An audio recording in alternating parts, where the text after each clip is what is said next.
The reason the Eastland sank is because of the Titanic. Whoa.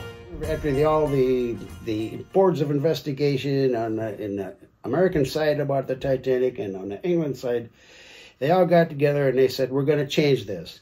From here on out, every ship will have enough lifeboats for every passenger on that ship. Oh. So the Eastland added all these lifeboats on the top deck and made it even more top heavy. Now, whether they went through that stability letter again, I don't know. You know, things were a lot looser back then than they are now, you know. Super interesting. They gave the owners of the Eastland a choice. You either reduced your capacity. First of all, there were a lot of listing incidents that led up to this. Oh, without a doubt. She had a terrible reputation. Yeah, you either reduce your capacity or you add enough lifeboats to handle the capacity. They increased passengers and added all these lifeboats, as you mentioned, and we're talking 15 to 20 tons of extra weight, which made this thing even more top-heavy. That's exactly right. Which added and sped up the disaster. You know, final verdicts from the grand jury, they found that the disaster was caused by conditions of instability from overloading passengers and mishandling of water ballast. 3 officers from the company and the president were indicted for manslaughter. The captain and engineer were indicted for criminal carelessness. But in the end, nobody was convicted. That's right. That's right. But by this time, your reputation's shot. The chief engineer ended up getting a job working at a piano factory. That's how he finished his life out. He never went back to sea again, you know. Anytime you got that many people on a boat's only 260 feet long, 265 feet long, 38 feet on the beam. This is a long, narrow boat. It sounds like a problem. Like right it sounds like a math problem to me. But you see, that's why she was called the Speed Queen of the Lakes, because she's so narrow and a long length. Of 265 is not long, but according to by the beam it is. And as I alluded to, when you're down there shoveling coal in there, they're trying to keep the steam up, and you have to shoot the ashes, okay? That means that, see, on shore, a fireman puts fires out. But on a steamboat, the fireman makes the fire. And the coal passer helps do all this. But after a while, that coal burns up, and you got to pull the old ashes out. And there's got to call it on the deck. There's a big hole there. It's called the ash gun. And you put it down there, and and it shoots the ashes over the side. It got to the point where all the water was rushed in through the ash gun. And boy, the coal passers saw that. They, I am out of here. They knew it was over at that point, because they didn't know what was going on up topside. All I know, their world was turning completely over. This is so bizarre. The largest single shipwreck disaster in the history of the Great Lakes, thinking about the 7,000 or 8,000 boats are laying on the bottom. This is the biggest one in terms of loss of life. It never officially sank, and it never left the dock. I mean, this is all too much. And as I was a young man, you know, dreaming about going to sea and putting my time in to get my license and all this, I can remember distinctly on year 1 of Queen, we'd be going out the river or whatever, and a big ship would be coming in. And so here's such and such ship, you know, and the upper deck is packed. I said, now don't everybody go on that one side. Did you ever say that? I always said it all the time, because I'm thinking of the Eastland. I just can't imagine a boat being that short, 200 some odd feet, having 2,500 people on it. It just boggles the mind. If you take, what's the average weight of people? 150 pounds, we'll say, and add all that up, and then how many extra lifeboats do they have? It's a lot. Average weight of people is a lot more now, by the way. If you look at them old photos from the turn of the century, 1900, one thing you'll notice is how skinny everybody is. Yeah. We didn't have McDonald's on every corner. We talked about some of those modifications, adding lifeboats, which made it top-heavy. Well, when it was originally built, one of its regular runs was from Chicago to South Haven, Michigan, which is where the Black River is. Right. But it was too deep for the Black River, so they said, well, and we're not reaching our targeted speed of 22 miles an hour, so what they did is they modified the boat to decrease the draft. So now you have less boat in the water, which is a stability problem. We're adding more passengers all the time, and we're making modifications such that the additional weight is making it top heavy, all the while reducing the draft to get more speed out of it, so you no longer had the original stability as per her original design. There were other incidents. Nearly capsized on July 17th, 1904, after leaving South Haven with 3,000 people on it. As you mentioned, this Seamen's Act came out as a result of the Titanic, and they said, look, you either take away passengers or add lifeboats. And of course, the company chose to add lifeboats, ultimately making this ship even more heavy. So you've got too many people, you're too shallow in the water, you're too top heavy. This all a recipe for a disaster, which is exactly what would eventually come. When it rains, it pours, you know, just like you alluded to there. She just had a bad reputation as being a bad riding boat. So here you got this boat that, as you alluded to, that's why she was a speed queen of the lakes. When you got something that long and that narrow, she's going to go pretty quick. You know, the wider the boat, the more water you got to push out of the way, so you're going to be slower. It's that simple. They boarded in 40 minutes, and 20 minutes later, 844 people are dead. This was a company picnic.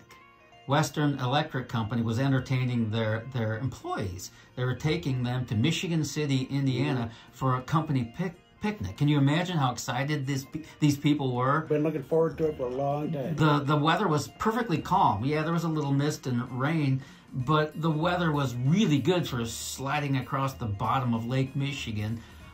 So excited, and in literally minutes, their world was just turned upside down. I can't imagine that. They were dressed in their Sunday finest. They obviously got her back in the dry dock and was repairing this and whatever. Anyway, nobody wanted a boat, so they sold it to the United States Navy. It had a second life. Let me just tell you what it says here. They changed the name, obviously, for good reasons, because I don't know who in their right mind would get on it. They changed the name to the Wilmette. They bought it for $34,000. They reduced the overall height of the boat by half. They added 4-inch guns and was used to train naval reserve men, okay? What's interesting to me, World War I ended, but she sank a German U-boat in Lake Michigan. Now think about that one. I'm trying to process a German U-boat was even in Lake Michigan. Yeah, me too. I read further down. Well, anyway, but what happened was they had a captured German U-boat, and they were going to take it various places as a display to show people, you know, what was going on. Cooler heads obviously prevailed, and I don't know if it didn't work, whatever. But off of 20 miles east of Fort Sheridan, which is north of Chicago, on the Lake Michigan shoreline, they took the Wilmette here, and they opened fire on it and sank her. And I've seen pictures of that U-boat. That's bizarre. But anyway, then the Navy used her as a training ship for years. When you got a big loss of life someplace, man, you're going to have spirits and who like that. Could you imagine trying to sleep on that boat as it could down? And there's, 844 people died on this thing. It served for 25 years beyond the tragedy. Through World War I and World War II before they finally scrapped it after 1947. 1947, okay. Yeah. Now, all that remains really is the story and the historical marker there alongside the Chicago River where it went down. I say went down, and never really officially, it just fell over. I know 100 years later there was a memorial in dedication at the Bohemian National Cemetery in Chicago, that coming July 12, 2015. But, you know, all that's left is the story. You know, you think of the Eastland and the 844 people who didn't survive. They were Americans, but most of them were immigrants on board that boat from, you know, the Czech Republic, Poland, Norway, Germany, Ireland, Sweden, Denmark, Italy. This was a wide range of nationalities. But the difference, Don, my grandparents did on both sides, my dad's family and my mom's side, they both came through Ellis Island and they were processed. They came in legally. They had to have a sponsor. And nowadays, that's all been thrown away. Just come in and do anything you want. This has got to stop. But you just said all these immigrants, yeah. And that's what helped our country. There was a process, a legal process through Ellis Island, as you mentioned. And a lot of those people that came in with those giant 26-letter Czech Republic names that you couldn't pronounce, you would become, okay, we're just going to change your name to Brown, whatever, just to make it simple. But you know what? Those people didn't care. They were willing to give up a piece of who they were to have the privilege to become a free American. I wanted to add one more sort of sidebar on the Eastland story that I thought was super interesting. On August 14th, 1903, mutiny on the Eastland. There was an actual mutiny, which was super interesting to me.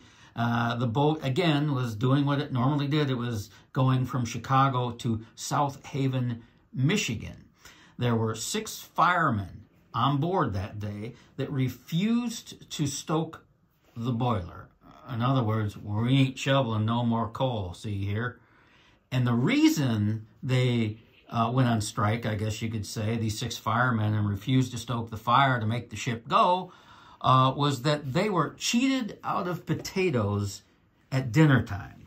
You know, now, today, if the guys refuse to shovel coal, it's because, hey, you know, we didn't get our $7,000 Christmas bonus, you know. Then, in 1903, it was, we didn't get our potatoes at dinner time. The captain of the time, Captain John Peru was his name, he arrested those 6 firemen, his own crew, at gunpoint, and had them arrested and charged with mutiny and put in the county jail, which is just hysterical to me. Now, I assume the mutiny thing, that law is still on the American books. I don't know, but I'm curious, when was the last time somebody was charged for mutiny in America? I can't think of any other mutiny other than that Humphrey Bogart movie, the Cane Mutiny. You ever see that one? That's a good movie. Well, is that a real story, though? Oh, yeah, it actually happened, yeah.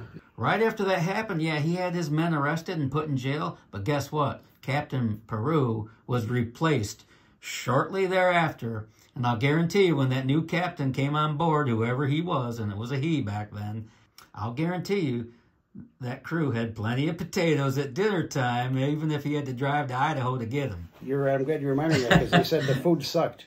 A classic case of this is Ogilvy Norton and Columbia Transportation.